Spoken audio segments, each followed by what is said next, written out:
নমস্কার বন্ধুরা, কেমন আছো তোমরা সবাই? আশা করি অনেক অনেক ভালো আছো। আমার নতুন আরেকটি ভিডিওতে তোমাদের সবাইকে জানাই অনেক অনেক ভালোবাসা, অনেক স্বাগত। তোমরা যে নতুন নতুন দিদিভাইরা আর আমার প্রিয় প্রিয় দিদিভাই দাদা ভাইরা ভিডিও দেখছো, তারা প্লিজ এটা লাইক করে ভিডিওটি কন্টিনিউ করো আর ভিডিওটি পুরো ফুল ওয়াচ করার অনুরোধ রইল। অনেকে কিন্তু আছে ভিডিওটা ক্লিক করে পুরো ভিডিওটা কিন্তু দেখে না, তাদেরকে অনুরোধ করছি যদি তোমরা ভুল করেও ক্লিক করে ফেলো তাহলে প্লিজ পুরো ভিডিওটা ওয়াচ করো। আর আমি জানি আমার যে প্রিয় প্রিয় দিদিভাই দাদাভাইরা আছে যারা আমাকে ভালোবাসে আর আমার ভিডিও প্রতিনিয়ত দেখে, তারা কিন্তু অবশ্যই একটা লাইক করে ভিডিওটি কন্টিনিউ করে। আর আমি কিন্তু সবাইকে ফুল সাপোর্ট করি, যে আমাকে ভালোবেসে আমার ভিডিও দেখে আমিও কিন্তু ভালোবেসে তাদের ভিডিও দেখি। আর দেখেছো কত সুন্দর বৃষ্টি হচ্ছে, আর এখন একটু রেডি হয়ে গেছি, কালকে ছেলের জন্মদিন, যার জন্য একটু বাজারের দিকে যাচ্ছি, ভাবছি একটা একটা কেকের অর্ডার দিয়ে আসবো। এবার তো মনে হচ্ছিল যে ছেলের জন্মদিন করব না, কিন্তু আমার ছেলে এমন করে বলছে, তা ভাবলাম যে এবার তো কোনো কিছু অ্যারেঞ্জমেন্ট করবো না, শুধুমাত্র একটু কেক নিয়ে আসবো, রাত্রিরে একটু কেক কাটবে। এদিকে কিন্তু খুব মেঘও করেছে, তা ভাবছি যে এখন হালকা হালকা বৃষ্টি হচ্ছে ঝিরিঝিরি, তাহলে চলে যাই। এই যে আমরা বেরিয়ে পড়েছি, আর ছেলে বলছে ও যাবে, ওর পছন্দের যে কেক সেটা আজকে অর্ডার দিয়ে আসবে, কালকে সকালে গিয়ে নিয়ে আসতে হবে। আর দেখো এমন বৃষ্টি হয়েছে, শুধু ঝিরিঝিরি বৃষ্টি, বালিগুলো কিন্তু হালকা হালকা ভিজেছে, বেশি কিন্তু বালি একদমই ভেজেনি। আর দেখো ওই পাহাড়ের কাছে না একটা ফোর্ট প্যালেস, মানে পাহাড়ের গায়ে বড় একটা মানে বিল্ডিং বানানো রয়েছে। আর এই মরুভূমি এলাকা, মরুভূমির দেখো একটু বৃষ্টির দেখা পাওয়া গেছে। আর পার্লারে এসেছিলাম, একটু অনেক দিন হয়ে গেছে মানে আইব্রু করা হয়নি, থ্রেডিং, তাই ভাবলাম যে একটু মানে থ্রেডিং করে আসি। আর এই মার্কেটটা কিন্তু খুব সুন্দর, আর এই বিউটি পার্লারটা এই মার্কেটের মধ্যে, যার জন্য কিন্তু এখানে মানে আলাদা করে আসতে হয়। তারপরে ওখান থেকে এই যে আমার বর দাঁড়িয়ে রয়েছে আমাদের জন্য, আমরা অনেক লেট করে দিয়েছি পার্লারে। আর কি করব বলো, ছেলে মানুষ তো আর পার্লারে যায় না, তাই বাড়িতে দাঁড়িয়েছিল। এই যে এই মার্কেটটা, এটা কিন্তু খুব সুন্দর। তারপরে সেখান থেকে চলে এসেছি আর একটা মার্কেটে, এই মার্কেটের নাম হলো কৃষ্ণা টাওয়ার। এখানে ছেলে বলছে একটা প্যান্ট নেবে, ওর অনেকগুলো টি শার্ট আছে, তাই ভাবলাম যে শুধু একটা প্যান্ট নিয়ে নিই, আগের যে টি শার্টগুলো আছে ওর থেকে একটা পরে নেবে। আর এবার তো একদমই ইচ্ছা ছিল না, আমার বরের তো একদমই ইচ্ছা নেই জন্মদিন পালন করার।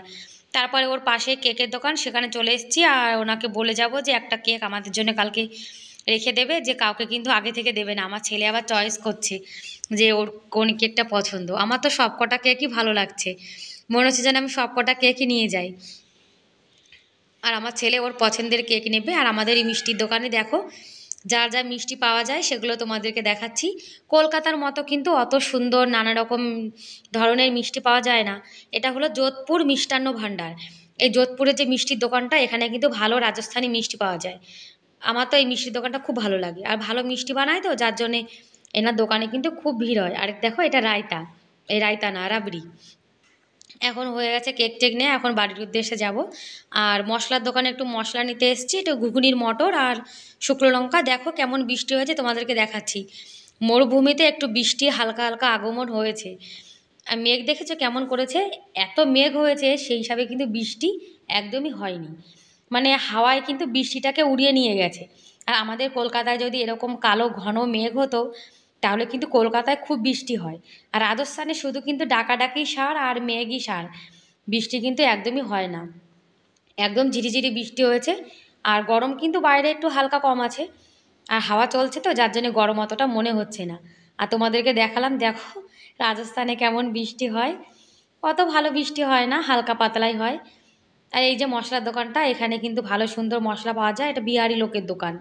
এই বিহারি লোকটার দোকানেই ভালো মশলা পাওয়া যায়। আর মিষ্টির দোকান দিয়ে দেখো ধোকলা এনেছে, আমার বড় বলছে একটু ধোকলা খেয়ে দেখবে কেমন।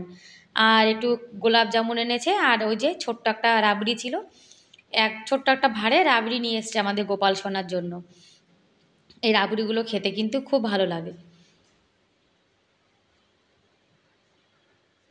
আর ওই মশলা দোকান দিয়ে শুকনো লঙ্কা, মুসুরির ডাল আর ঘুগনির মটর এনেছি। আমার ছেলে আবার ঘুগনি খেতে ভালোবাসে, তাই ওকে কালকে একটু বানিয়ে দেবো। আর এই যে আমার ছোট্ট গোপাল সোনা এখন খাওয়া শুরু করেছে।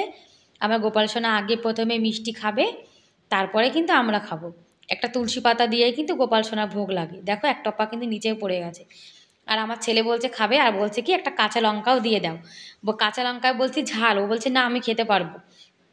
আর ধোকলাটা জানো তো খেতে কিন্তু খুব টেস্টি লেগেছিল। ওই দোকানে সব মিষ্টি কিন্তু খেতে খুব ভালো লাগে। একবার বৃন্দাবনে গিয়ে না ধোকলা খেয়েছিলাম, সেই ধোকলাটা কিন্তু অত ভালো লাগেনি। কিন্তু এই ধোকলাটা খুব টেস্টি। আর সবাই কিন্তু সুন্দর করে বানাতে পারে না, দেখো লঙ্কা দিয়ে খাচ্ছে।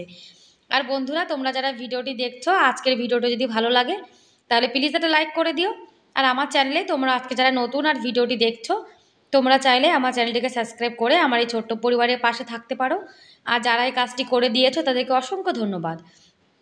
আর রাত্রির একটু খিচুড়ি করবো আমাদের গোপাল সোনার জন্য আর আমাদের জন্য। আজকে না অতটা খিদে নেই, হালকায় খিদে রয়েছে। আর আমার বরকে বলছি চা বানাও, তা দেখো বেলান দিয়ে মানে আদা থেতো করছে, বলছে যে বেলান দিয়ে আজকে আদা থেতো করে তোমাকে চা বানিয়ে খাওয়াবো। আর এদিকে আমি গোপাল সোনার জন্য খিচুড়ি, গোপাল সোনার জন্যও আমাদের জন্য, মানে আমাদের 4 জনের হয়ে যাবে গোপাল সোনার বাহানায়। আর এই বোতলটাতে না তেল কিন্তু একদমই শেষ হয়ে গেছে, আবার ঢালতে হবে। আমি কিন্তু বোতলে একবারে না বেশি তেল ঢেলে রাখি না, তাহলে যখন আমি কড়াইতে ঢালতে যাই তখন বেশি করে পড়ে যায়, যার জন্য অল্প অল্প তেল ঢেলে রেখে দিই। আর গরমও কিন্তু খুব পড়েছে, ঘরের ভিতরে কিন্তু খুব গরম। আর দেখো, তোমরা যারা ভিডিওটি দেখো একটা কমেন্ট করো, কিন্তু ফুল ভিডিও কিন্তু ওয়াচ করো না। ফুল ভিডিও ওয়াচ না করে কিন্তু ঝম করে একটা কমেন্ট করে দাও। আর এটা কিন্তু একদমই ভালো না। তোমরা যদি চাও যে আমি তোমাদের পাশে থাকি, তাহলে কিন্তু ভিডিওটা ফুল ওয়াচ করে একটা কমেন্ট করো। আর তোমরা যদি ভালোবেসে আমার ভিডিও দেখো আর ছোট্ট একটা কমেন্ট করো, আমিও কিন্তু সে কমেন্টের দ্বারা তোমাদের ভিডিও দেখতে পারবো। আর তোমরা কিন্তু কমেন্টটিতে অনেকেই পোস্ট করো, দিদি সাপোর্ট করো, পাশে থেকো, আমি পাশে আছি, তোমাকে বন্ধু করে নিলাম, এগুলো কমেন্ট করা কিন্তু একদমই ভালো না। এটা কিন্তু আমাদের দুজনের চ্যানেলের জন্যই কিন্তু খুব ক্ষতি। তোমরা যদি ভালোবেসে আমার ভিডিও দেখো আর ভিডিওর নিচে ছোট্ট একটা কমেন্ট করে দাও, তাহলে কিন্তু অবশ্যই আমি সেই মানে কমেন্টের দ্বারা তোমাদের ভিডিও দেখতে পারবো। কিন্তু কোনো চ্যানেলে গিয়ে মানে কমিউনিটি পোস্ট বলো আর ভিডিওর কমেন্ট বক্সে বলো, এরকম কিন্তু কমেন্ট করা একদমই উচিত না। যে বন্ধু হলাম, বন্ধু করে নিলাম, তারপরে পাশে আছি, পাশে থেকো, সাপোর্ট করো, এগুলো কিন্তু একদমই করতে নেই। আর অনেকে কিন্তু এগুলো জানে কিন্তু ইচ্ছা করে এরকম করে। তোমরা যদি কাউকে ভালোবাসো, তার ভিডিও ভালোবেসে প্রতিনিয়ত দেখো, তাহলে কিন্তু তারও কর্তব্য, তাই না, তোমার ভিডিও দেখার। আর আমার ভিডিও যে কিন্তু ভালোবেসে দেখে, আমি কিন্তু তার ভিডিও প্রতিনিয়তই ভালোবেসে দেখি। আর দেখবে কিছু কিছু দিদিভাই আর দাদাভাই আছে যারা কিন্তু আমার ভিডিও প্রত্যেক দিন মানে দেখে আর কমেন্টও করে। আর আমিও কিন্তু তাদের ভিডিও দেখি। আর আমার যে দিদিভাই দাদাভাইরা আমার ভিডিও দেখে, তোমরা দেখো, তারা কিন্তু খুব ভালো। তোমরাও কিন্তু তাদেরকে সাপোর্ট করো। তোমরা যদি তাদেরকে সাপোর্ট করো, দেখবে সেই দিদিভাইগুলোও কিন্তু তোমার সাপোর্ট করবে। আর এই যে চা বানিয়ে দিয়েছে, চা খাচ্ছি। আর যে দিদিভাইরা আমার ভিডিও দেখে প্রতিনিয়ত, তারা কিন্তু খুব ভালো। তারা কিন্তু আমাকে ভীষণ সাপোর্ট করে আর সবাইকে কিন্তু খুব সাপোর্ট করে। তোমরা তাদেরকে সাপোর্ট করো, দেখবে তোমরা কিন্তু অবশ্যই সাপোর্ট পাবে। আর এখন গরম গরম চা খাচ্ছি আর বাইরের দিকে তাকিয়ে দেখছি কেমন বৃষ্টি হচ্ছে। আর আজকে খিচুড়িটা না একটু ঝরঝরে মতো করেছি। আর এই ঝরঝরে খিচুড়ি আমার বরের আবার ভালো লাগে না। আমার বরের আবার যে জল জল মতো খিচুড়ি, পাতলা পাতলা, সেগুলোই কিন্তু পছন্দ। আর আমার না মাঝে মাঝে এরকম একটু ঝরঝরে মতো আঠা আঠা খিচুড়ি ভালো লাগে। এই যে আমার গোপাল সোনাকে খিচুড়ি ভোগ লাগানোর পরে আমরা এখন খেয়ে দিয়ে নেবো। আর বাটিতে একটু নামিয়ে রেখেছি, আমার ছেলে যদি খায় পরে খেয়ে নেবে। আর আমার বর এখন মানে খিচুড়ি গরম তো ঠান্ডা করছে। আর দেখো বাইরে কিন্তু সেই তখন দিয়ে ঝিরিঝিরি বৃষ্টি হচ্ছে, এর থেকে বেশি বৃষ্টি কিন্তু একদমই হচ্ছে না। কিন্তু হবে মনে হচ্ছে, এখন থেকে শুরু হয়েছে তো, আগে যে হবে। বাসন টাসন সব মেজে রেখেছি, খাওয়া দাওয়া তো শেষ হয়ে গেছে। আর রান্নাঘরটা গুছিয়ে নিয়েছি। আমরা বৃষ্টি রান্না বান্না করার পরে, খাওয়া দাওয়ার পরে বাসন রান্নাঘর সব কিন্তু পরিষ্কার পরিচ্ছন্ন করে রেখে। জোরে যদি বৃষ্টি হতো আজকের ভিডিওটা কেমন লাগলো কমেন্ট করে কিন্তু অবশ্যই বৃষ্টি হচ্ছে না, এই দেখো ঝিরিঝিরি, মানে শুধু পাথরগুলোই ভিজেছে। তাহলে যা হয়েছে, অনেকদিন পরে একটু বৃষ্টির দেখা পেয়েছি, আমরা কিন্তু এটাই খুশি, তাই না? কত দিন হয়ে গেছে বৃষ্টির অপেক্ষা ছিলাম, বৃষ্টি হচ্ছে না হচ্ছে না। আমার বর বলছে এখন ঝিরিঝিরি বৃষ্টি হচ্ছে তো তুমি মানে চিন্তা করো না, আরও বড় বৃষ্টি আগে অপেক্ষা করছি তোমার জন্য। আর বন্ধুরা, খাওয়া দাওয়া কিন্তু সব হয়ে গেছে। বৃষ্টি তো দেখে নিয়েছি, তোমাদেরকে একটু বৃষ্টি শেয়ার করে দেখালাম। আর বাজারে গেছিলাম তো জানো, লিপস্টিক লাগিয়েছি। আর এই যে এখন ঘুমানোর টাইম হয়ে গেছে, ঘুমাবো। আর এই যে আমাদের গোপাল সোনাকে এখন ঘুম পাড়াতে হবে। আর গরম বৃষ্টি হয়েছে তো, যার জন্য গরমটা কিন্তু হালকা একটু কমেছে। তবুও কিন্তু ঘরের মধ্যে ভীষণ গরম, বাইরে কিন্তু একদমই গরম নেই, ঘরের মধ্যেই যত গরম লাগে। আচ্ছা বন্ধুরা, তাহলে আজকের মতো এ পর্যন্তই। যারা এতক্ষণ আমার ভিডিও দেখেছো, আমার বকর বকর শুনেছো, তার জন্য তোমাদেরকে অনেক অনেক ধন্যবাদ। তোমরা এইভাবে আমার পাশে থেকো। আর যে মিষ্টি মিষ্টি দিদিভাই দাদাভাইরা আমার ভিডিও দেখো, কমেন্ট করো, তাদেরকেও আমি অনেক অনেক ধন্যবাদ জানাচ্ছি। আশা করি তোমরা সবাই ভালো থেকো, ভগবানের কাছে সেই কামনা করি যে আমার সব দিদিভাই দাদাভাইকে অনেক অনেক ভালো রেখো। আচ্ছা ঠিক আছে, তাহলে আজকের মতো এ পর্যন্তই, দেখা হবে পরের ভিডিওতে। ততক্ষণ অনেক ভালো থেকো, অনেক সুস্থ থেকো, বাই বাই।